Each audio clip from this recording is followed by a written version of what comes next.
Sweden. It used to be so nice, it used to be so good. You look at what's happening last night in Sweden. I tried to reach for you, but you have closed your mind. Okay, folks, we're going to be looking into Sweden a little bit today and the issues they've been having with immigration. Now, this issue hits home for me just a little bit. My father's side of the family are Swedish immigrants in Kansas, and my grandfather was a Lutheran minister who gave sermons in the Swedish language in the 30s and 40s. Now, one of the weird things about the whole Swedish situation is the fact that my Swedish family are very conservative. But I think we all know the story about how liberalized and feminized Sweden has led to its downfall. But we're going to pick up the story with Paul Joseph Watson making a challenge to journalists to make a trip to Sweden. Isn't it strange how all the leftists who mocked Trump about his last night in Sweden quote are suddenly so quiet about what happened last night in Sweden? Men in a migrant suburb of Stockholm rioted, burned cars and attacked reporters, shopkeepers and police officers because cops arrested a drug dealer. So I put out a challenge for lefties who thought that Sweden's crime-ridden suburbs were safe to visit themselves. So Watson put out his challenge for journalists to go to Sweden, and he eventually came to an agreement with independent journalist Tim Pool to make the trip to Sweden. So let's take a look at how the independent left-wing media, the media even left of mainstream media, chooses to report on the Swedish immigration issue. So let's look at this Salon.com article about Tim Pool's trip to Sweden.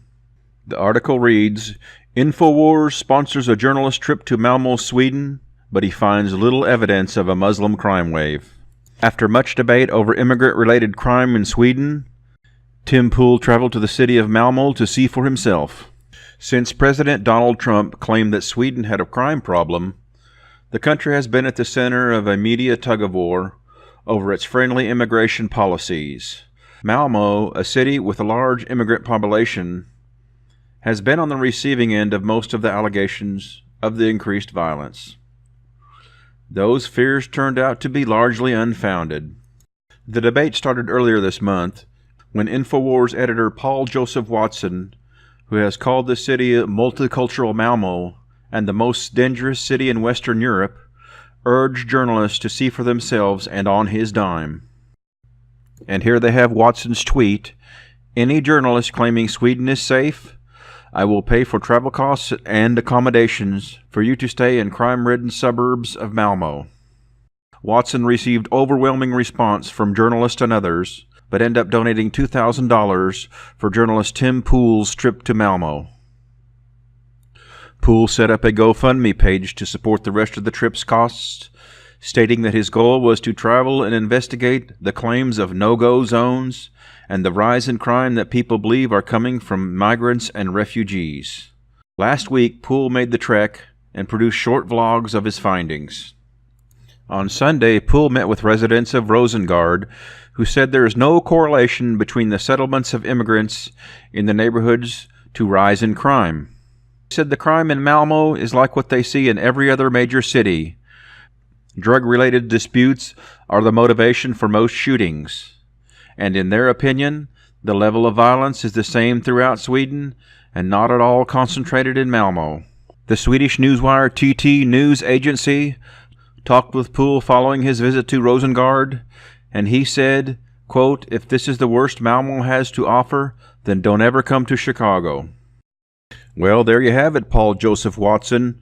According to Salon.com, you're eating crow, and there is no immigration crime problem in Sweden at all. But I tell you what, folks, instead of taking Salon.com's word for it, let's just look into it a little bit deeper ourselves, shall we? Okay, in this first clip, Tim meets with the mayor of Malmö, and they have a little discussion, and they tour the city a little bit. Now keep in mind, this guy's a far-left Swedish politician, and the mayor of a city is going to be the last person who admits that his city has gone to shit. So we'll take what he says with a grain of salt. There's going to be some journalists who are going to follow us around, but this is our, official government minder tour. Now, I'm being a bit facetious, but we're going to get, an official view from somebody who works in government about one of the problem areas and what's currently going on. You have the terror attacks in France, you know. Yes, I would have put the focus on France, perhaps Paris, Yeah. the suburbs of Paris. Right. But I see the right-wing sites often use Malmö and Sweden as examples. It's really interesting that he puts the focus on Sweden because his would-be competitor in the presidential race, Bernie Sanders, talked a lot about Sweden and the social programs and the taxes, and but in a more positive voice. I will say, people have asked that we go to Ramelsvag. The real violent crimes have increased in Malmö. Well, I think- So there is a problem in Malmö. Yeah. Yeah. Do you think it has anything to do with Sweden bringing in refugees? No, I don't. But I do think it has something to do with the people who have come here as refugees sometimes for the last 20 years are often stuck in poverty and unemployment. And Yeah, you heard that right, folks. It's not the migrants that are the problem. It's the fact that the migrants are victims of systemic poverty and unemployment. Just your typical regressive talking points. here I am most certainly a liberal. Yeah. Some people told us that you were a liberal in Sweden, and I said a liberal in Sweden is probably very, very liberal to an American. Well, so violent crime has gone up, like murders. There have there's been a significant increase in the number of murders in Malmö over the last few years. One thing we found interesting, last year I believe there were 13, is that the number? We've gotten different numbers from different people. I'm looking at, I think it was 11. 11? Someone said 14, someone said 13, but I'll say we can settle on 11, Yes. right around there. But And 11 murders on a population of 300,000 is very much. for Sweden. For Sweden, yes, of course. I'm talking in a Swedish or even European perspective, but 11 is much. We usually get about around 1 or 2. Well, you can see Tim pried that out of him. What he admitted to was that Malmo went from 1 or 2 murders a year to 11 murders a year. I do think it's a moral obligation, though. The problem is the wars that make turn people into refugees, not the refugees. You can see it's everyone's fault but the refugees. It's the war's fault. It's the poverty's fault. It's the fault of unemployment. So of course it's a problem, but the crimes we've seen, the violent crimes, we have nothing to support, no evidence in support of thinking that it's the refugees who are committing these crimes, the violent crimes, the murders or the shootings or whatever. Well, that's because far-left politicians like yourself hide the fact that it's Muslims committing these crimes. Well, here's one thing you can't hide. It's Interpol's list of Sweden's most wanted criminals, and all but one are Muslim. So that was Nils. He's a politician. The interesting thing is when we first came to this spot, the people here told us they had just experienced some kind of crime and the police were on their way, but we're told it wasn't a priority. They asked us not to speak about it, but at least I'd like to bring it up to let you know that this is the area we're in and this is what we experienced. 24 years. All right. So do you think that there's been more violent crime? At the last 2 years, maybe. Do you think that has anything to do with refugees? Yeah. Yeah? Yeah. All right. So do you think that there's been more violent crime? At the last 2 years, maybe. Do you think that has anything to do with refugees? Yeah. Yeah? Yeah. So, but it's interesting. You say that you feel that there is more crime. There is more crime. Yeah. Absolutely. Okay. Do you think that taking in the refugees is a good thing? Is good for Sweden to It's bring people good on? to help people, of course. But if you come here and do those things, send them home. Oh yeah. Send them home. I am a refugee. I came to Sweden in 1992 when there was war in Bosnia. But I don't do shit. I work. Next, Tim meets with a couple of journalists to discuss the problem in Sweden. We're gonna go meet with this guy Ivar, who is a journalist. He's a personality, and apparently has a really good perspective on what's going on here, though it might be controversial. I don't know, I'm not Swedish. It'll be interesting though. Is the media covering up refugee crime in Sweden? It's a tough issue, because if you ask Swedes if they trust media, they do, to a large extent, trust the media, and we are exceptional in that regard.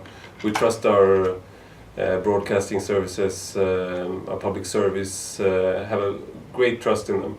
But when it comes to these issues, the trust is very low. It's the lowest in Europe, if you look at the polls. Well, I think it's over 60% that thinks that the media is not telling the whole truth about immigration and immigration-related issues. In Sweden, for a long time, it was sort of considered racist or xenophobic to even question, just like, is this level of migration sustainable? Is it a good idea?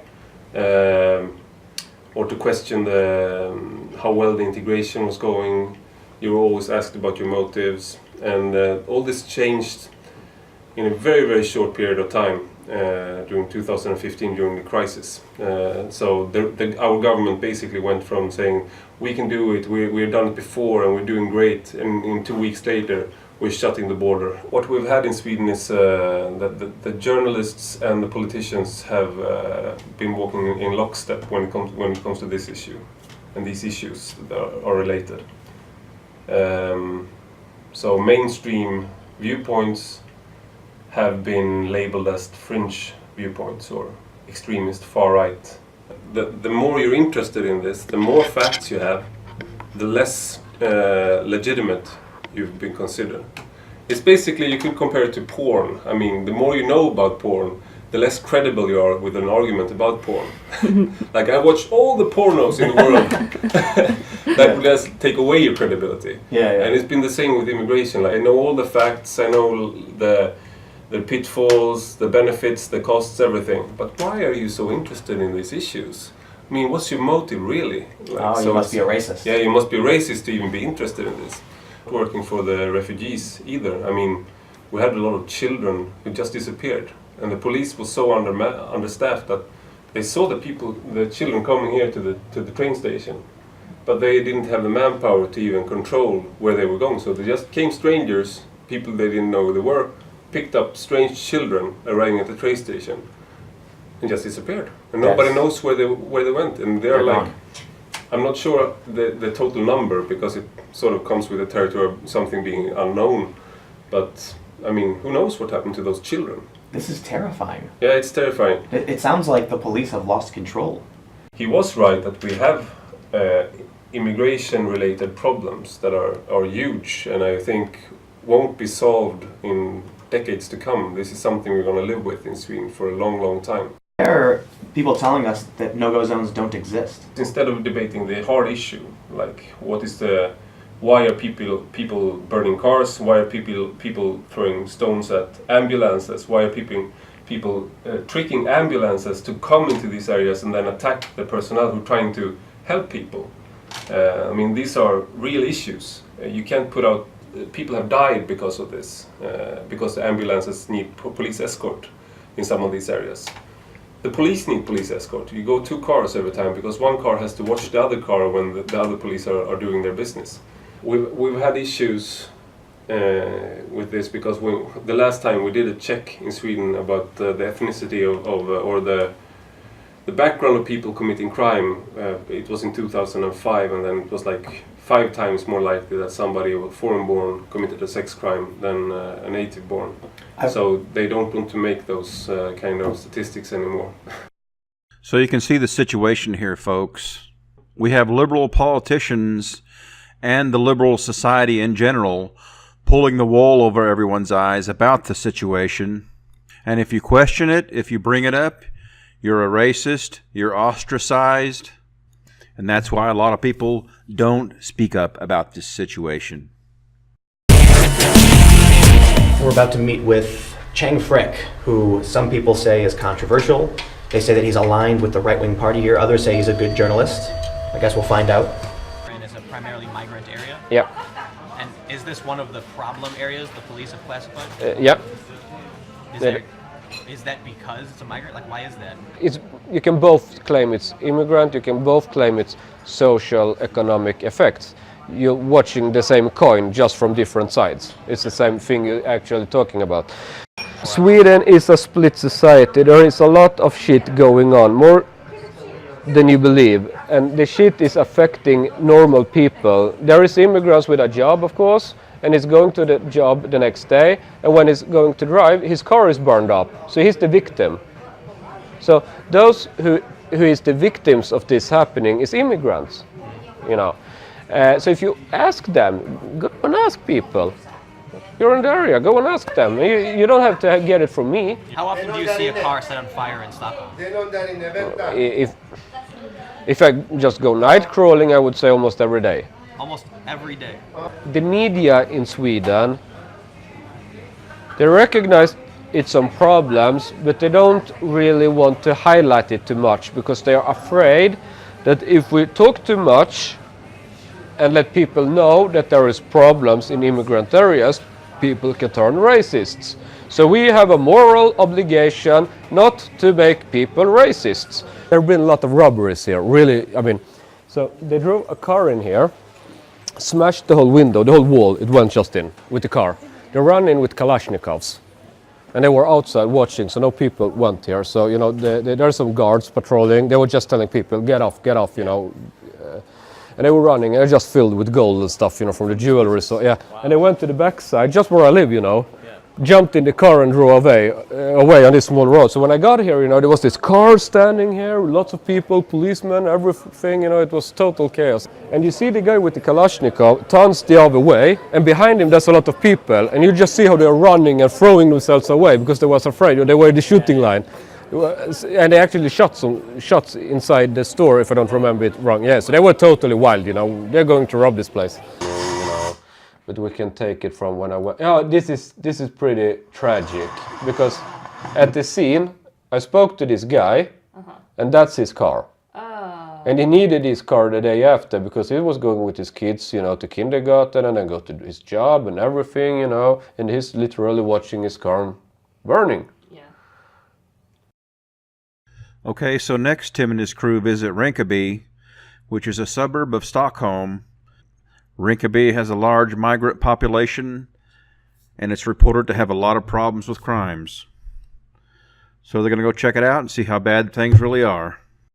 When I went here the other day when it was riots, it was, I have to think, there were police coming in this way, but you can't really drive here because you see they got this stuff stopping cars. Mm-hmm. So they get from that way in, and they were looting the stores here, you know. I think they have repaired most of it, but they were looting, you know, the stores. And it's that when you look at the cafe, you only see guys, you don't see any girls. They are keeping away from the cafes. Yeah, I saw. We've just been warned by the police that if we don't leave now... Film him with the police car. Yeah. The police have just warned us that if we don't leave now and take this escort, it's going to get really bad really fast. They said 50 people could be here in minutes, and they recognize us. They're masking up. We have to leave.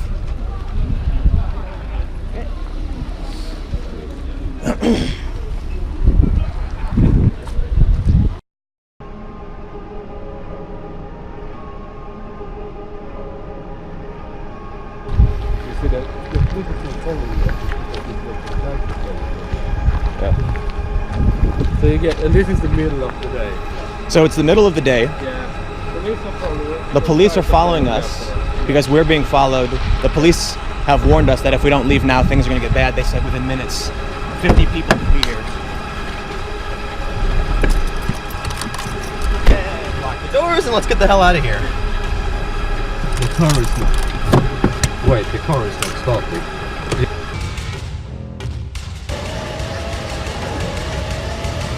Let's go. What's the matter?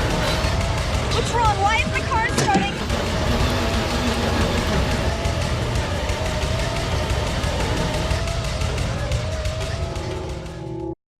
Boo! And that's broad daylight, folks. A little scary. Now, are any of you planning your European vacation just about now? Probably not.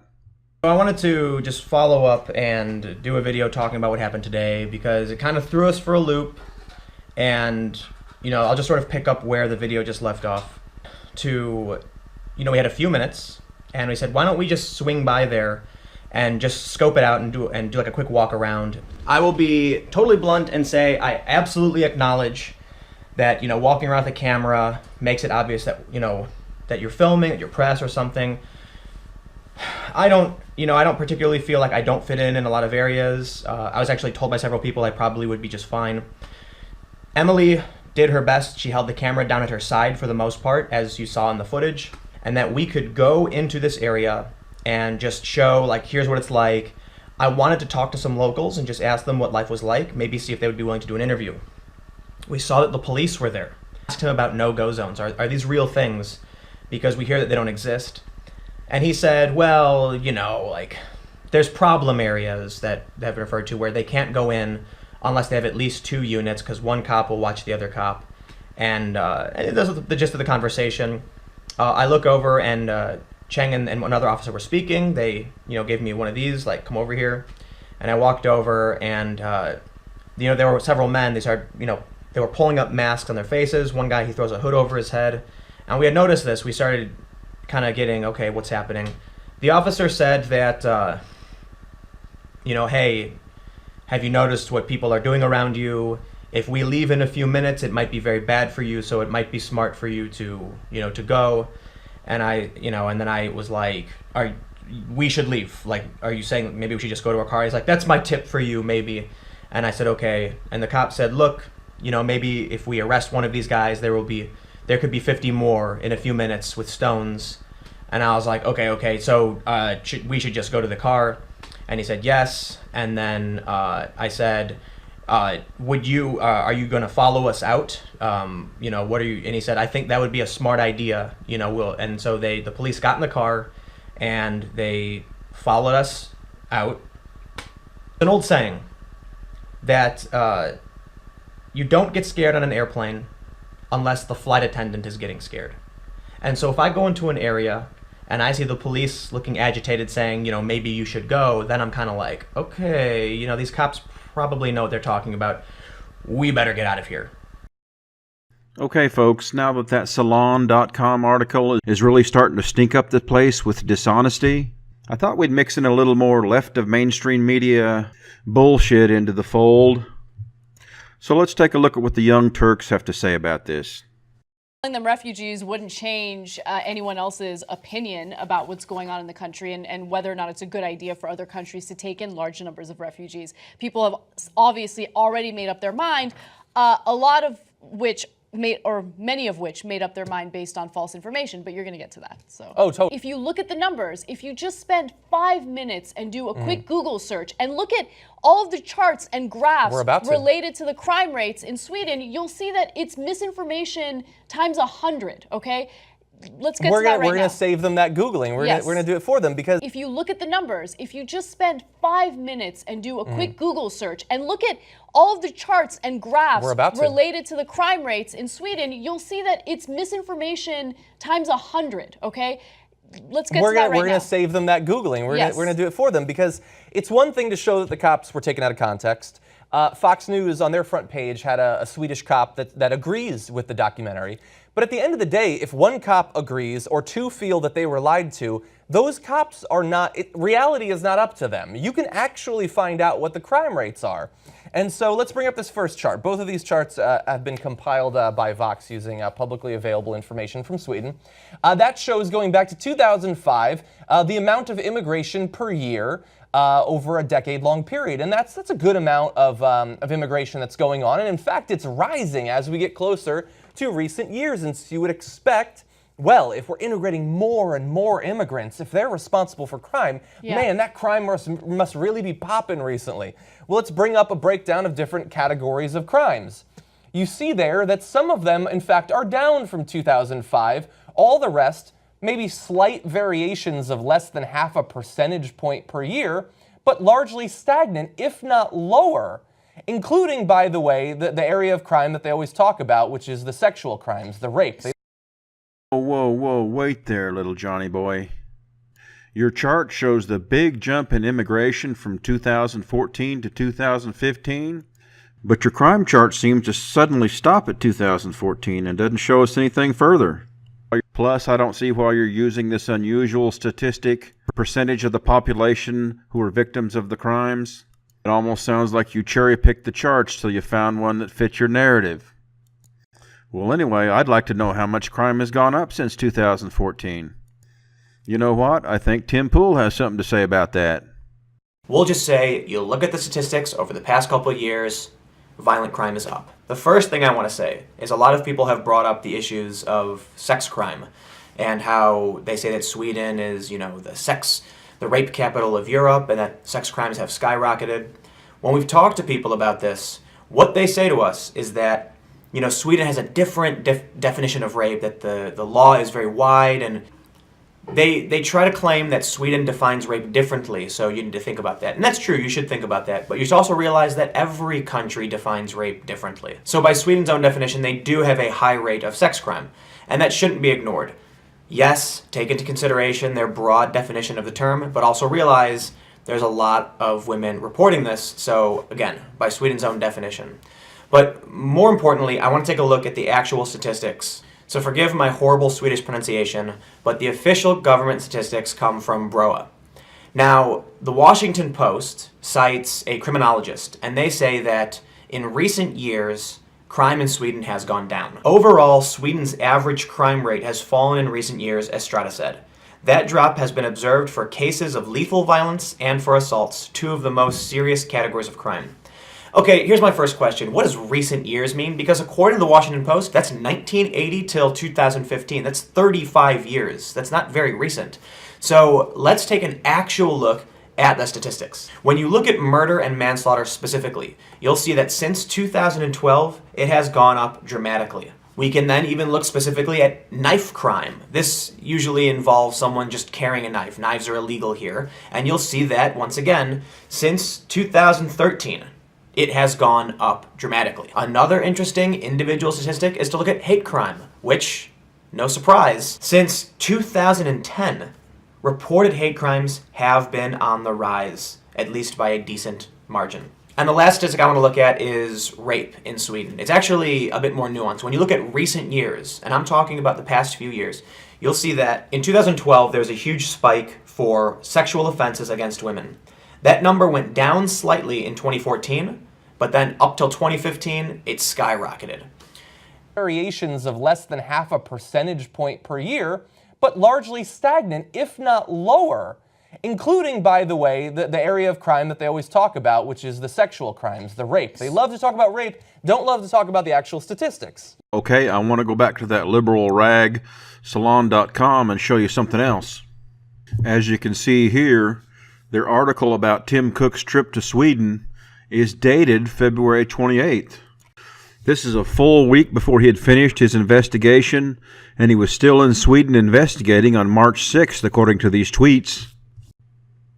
But they didn't have to wait till he was finished investigating. They had already sculpted out the narrative that they wanted, the narrative that they were going to feed their audience with, the fake news and the bullshit they put out. And as you can see by this interview that Tim Cook gave with Paul Joseph Watson, that many of these left-wing journalists wanted to turn a blind eye to the immigration problem and was even urging him not to go. You first announced that you were taking this trip on Twitter. What kind of responses did you receive? Don't go. I actually had journalists sending me messages saying to just donate all of the money. It's a fake news story. Donald Trump made it up. Don't go. And that blew my mind because I was like, well, if Donald Trump made it up where you think he did, shouldn't a journalist fact check that? Like, wouldn't everyone be excited about a journalist going to prove or disprove to do journalism? It was crazy to me that so many people were telling me not to do journalism. And I mean, were they telling you to do that because they were concerned for your safety or because they seem like they might be afraid of you discovering the truth? No, they genuinely believed it was fake. It wasn't true. I mean, More than one journalist messaged me saying to donate the money to a refugee charity because it's fake. It's not a real thing. And that, first of all, that's illegal. You know, that would be felony fraud. And if you're so concerned that Donald Trump is making up fake stories, let a journalist go fact check that. I can't believe people would tell me not to do that. Folks, we could go on and dig further, but I think I've pretty much proved the point. There is a rise in crime in Sweden. There is problem with crimes due to migrants. Liberalized and feminized Sweden has gotten itself into a big mess. You definitely can't trust the dishonest left media on this issue. Not at all. They are seeing new crime, like these sexual assaults and rapes, from bringing in refugees.